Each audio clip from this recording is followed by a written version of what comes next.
جی آج کا ہمارا ٹاپک ہے causes of food poisoning. Food poisoning کی مین کازز کیا ہیں؟ جو سب سے زیادہ فوڈ پوائزننگ ہوتی ہے وہ کن وجوہات پر ہوتی ہے؟ اس میں ہم آج دیکھیں گے کہ سب سے پہلے تو کیا ہے کہ مین کازز کیا ہیں اور اس سے ایسوسیٹڈ ہیزرڈس کیا ہیں، مطلب اس سے کیا خطرات ہیں، اور آخری بات یہ ہے کہ پاسبل کنٹرول میئرز کیا ہیں، ہم کیا کام کریں گے تو اس کو ہم کنٹرول کر سکتے یا اس سے روک سکتے. سب سے زیادہ جو امپورٹنٹ چیز ہے اور جس کی وجہ سے سب سے زیادہ فوڈ پوائزننگ کے کیسز ہوتے ہیں وہ ہوتا ہے preparing food too far in advance and store at room temperature. بہت جلدی آپ کھانا بنا دیتے ہیں، جیسے آپ دن کو 2 بجے 3 بجے رات کا کھانا بنا دیں، ڈنر بنا دیں اور اس کو روم ٹیمپریچر پہ باہر رکھ دیں. اب اس میں ہیزرڈ کیا ہوگا، اس میں خطرہ کیا ہوگا کہ جو باہر کا ٹیمپریچر ہوتا ہے روم ٹیمپریچر، یہ بیکٹیریا کے لیے، جراثیم کے لیے یا پیتھوجن کہہ لیں تو ان کے لیے بڑا فیوریبل ہوتا ہے، اور اس میں ان کی ملٹیپلیکیشن ہوتی ہے. یعنی اگر یہ ایک ہے تو 1 سے 10 منٹ میں یہ 2 ہو جائیں گے، پھر ڈبل ہوتے رہتے ہیں. تو اس لیے اس میں اوائڈ کرنا چاہیے. کیا کنٹرول کریں گے؟ کنٹرول یہ کرنا چاہیے ہم کو. پہلی بات تو یہ ہے کہ ہم کو کھانا اتنا ایڈوانس میں بنانا ہی نہیں چاہیے. آپ ڈنر ٹائمنگ سے تھوڑی دیر پہلے کھانا بنائیں اور اس کے بعد سرو کر دیں. اور دوسری بات یہ ہے کہ اگر جب بھی آپ کھانا بناتے ہیں تو اس کو روم ٹیمپریچر پہ نہیں رکھنا.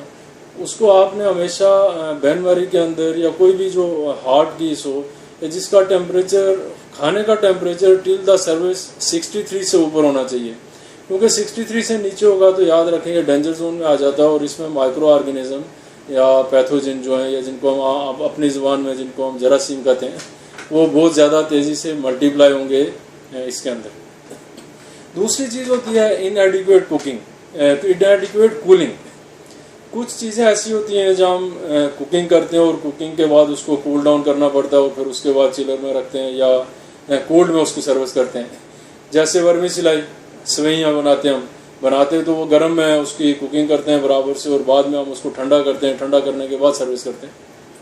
اسی طرح رائس پوڈنگ ہے، اسی طرح کسٹرڈ ہے، کریم کریمل ہے، تو ان کو ٹھنڈا کرنا پڑتا ہے. اب ان کو ٹھنڈا کرنے میں جو چیز ہم کو ٹھنڈا کرنا پڑے گا تو یہ 63 سے نیچے 20 تک لانا پڑے گا. اب جب وہ درمیان کا جو ٹائم ہوتا ہے اس کو ٹھنڈا کرنے میں تو ہم نے کوشش کرنی ہے، کیونکہ اس میں ملٹیپلائی ہوں گے جو جراثیم ہوں گے، جو پیتھوجنز ہوں گے، تو آپ نے یہ میک شور کرنا ہے کہ 2 گھنٹے کے اندر اس کا ٹیمپریچر آپ نے 20 تک لے کے آنا ہے، اور اس کے بعد آپ نے اس کو چلر میں رکھ دینا، اور پھر اس کے بعد اس کی سروس بھی آپ نے چلنگ ٹیمپریچر میں، یعنی 1 سے 5 کے بیچ میں کا جو ٹیمپریچر ہے اس کے اندر اس کی سروس کرنی ہے.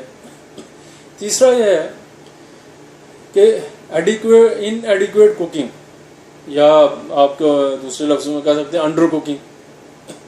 اس میں کیا ہوتا ہے کہ کوکنگ یا ایک واحد چیز ہے جو آپ کا مائکرو آرگینزم کو ڈسٹرائے کرتی ہے، ان کو کل کرتی ہے. اب اگر آپ نے کوکنگ برابر سے نہیں کی ہے تو وہ جو مائکرو آرگینزم ہے، وہ جو بیکٹیریا ہیں، وہ جو جراثیم ہیں، وہ اس کے اندر رہ جائیں گے، کھانے کے اندر رہ جائیں گے. اور جب وہ اس کے اندر رہ جائیں گے تو کبھی بھی آگے تو کوئی ایسی سٹیج نہیں ہے جس پہ ان کو ڈسٹرائے کیا جا سکے، تو وہ جو کھانے والا آدمی ہوگا وہ بیمار پڑ جائے گا. پھر ایسا بھی ہوتا ہے کہ آپ جب ری ایٹنگ کرتے ہیں، ری ایٹنگ کا مطلب یہ ہے کہ کبھی کبھی جیسا آفیسز میں لوگ جاتے ہیں یا جو ورکنگ لیڈیز ہوتی ہیں، تو یہ لوگ کیا کرتے ہیں، ویک میں 1 بار 2 بار کھانا تیار کرتے ہیں، اس کے بعد یہ چلر میں رکھ دیتے ہیں، یا صبح کھانا تیار کیے اس کو برابر سے کولنگ کیے، کولنگ کرنے کے بعد چلر میں رکھ دیتے ہیں. اب آپ جب ری ہیٹنگ کرتے ہیں تو آپ کو یہ میک شور کرنا چاہیے کہ اس کو پراپر سے ری ہیٹنگ کرنی چاہیے. اس کا ٹیمپریچر جب ری ہیٹنگ کرنے کے بعد آپ کھانے کا ٹیمپریچر 75 ڈگری سینٹی گریڈ سے اوپر ہونا چاہیے، تاکہ جو بھی بیکٹیریا ہیں، جو بھی پیتھوجنز ہیں، ان کی سروائیول نہ ہو سکے. پھر ایک اور چیز ہوتی ہے تھوئنگ، ڈی فراسٹنگ. نارملی گلف کنٹریز میں یا کچھ ایسے کنٹریز ہوتے ہیں یا بڑے بڑے ہوٹلز میں کہ آپ کے جو چکن آتا ہے یا اس طرح ٹرکی آتا ہے تو یہ فروزن کنڈیشن میں آتے ہیں، جیسے KNN والے پاکستان میں بناتے ہیں. تو فروزن کنڈیشن میں اس میں آپ کو اس کو ڈی فراسٹ کرنا پڑتا ہے برابر سے. جب آپ اس کی ڈی فراسٹنگ کریں گے تو آپ کو سب سے بیسٹ جو ڈی فراسٹنگ کا طریقہ کار ہوتا ہے وہ یہ ہوتا ہے کہ اس کو